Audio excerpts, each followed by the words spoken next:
एक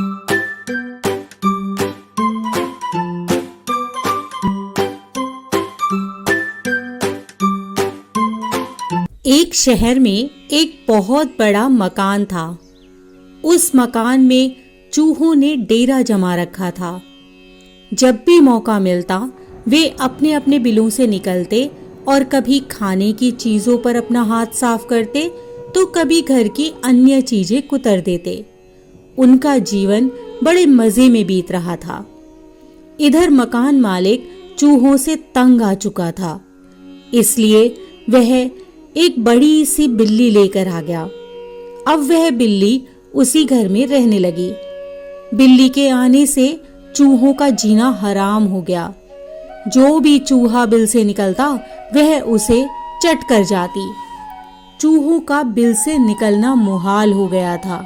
वे दहशत के माहौल में जीने लगे। बिल्ली उनके लिए एक बहुत बड़ी समस्या बन गई थी। समस्या से निजात पाने का उपाय निकालने के लिए एक दिन चूहों ने सभा बुलाई। सभा में सभी चूहे उपस्थित हुए।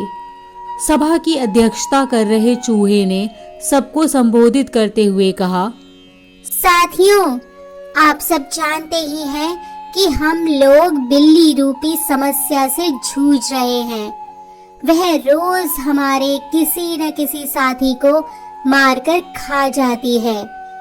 बिल से निकलना मुश्किल हो गया है, लेकिन इस तरह हम कब तक बिल में छुपकर रहते रहेंगे? भोजन की व्यवस्था के लिए तो हमें बाहर निकलना ही पड़ेगा।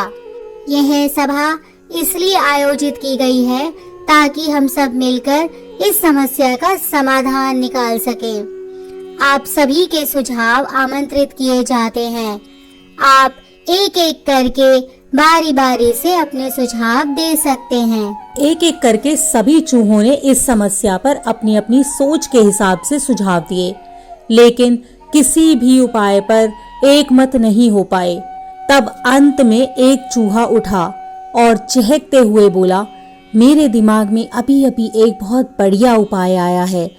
क्यों न हम बिल्ली के गले में घंटी बांध दें। इस तरह बिल्ली जब भी आसपास होगी या हमारे पास आने की कोशिश करेगी, उसकी घंटी की आवाज से हमें पता चल जाएगा और हम वहां से भाग जाएंगे। कहो, कैसा लगा मेरा उपाय? सभी चूहों को ये उपाय पसंद आया।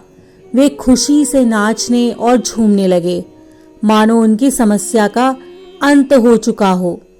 तभी एक बूढ़ा और अनुभवी चूहा खड़ा हुआ और बोला, अरे मूर्खों, नाचना गाना बंद करो और जरा ये तो बताओ कि बिल्ली के गले में घंटी बांधेगा कौन? ये सुनना था कि सभी चूहों ने नाचना गाना बंद कर दिया। बिल्ली के गले में घंटी बांधना अपनी जान से हाथ धोने के बराबर था। कोई भी उसके लिए तैयार नहीं हुआ। सभा में फिर से शांति छा गई और तभी इस शांति को चीरते हुए बिल्ली के कदमों की आहट सबके कानों में पड़ी।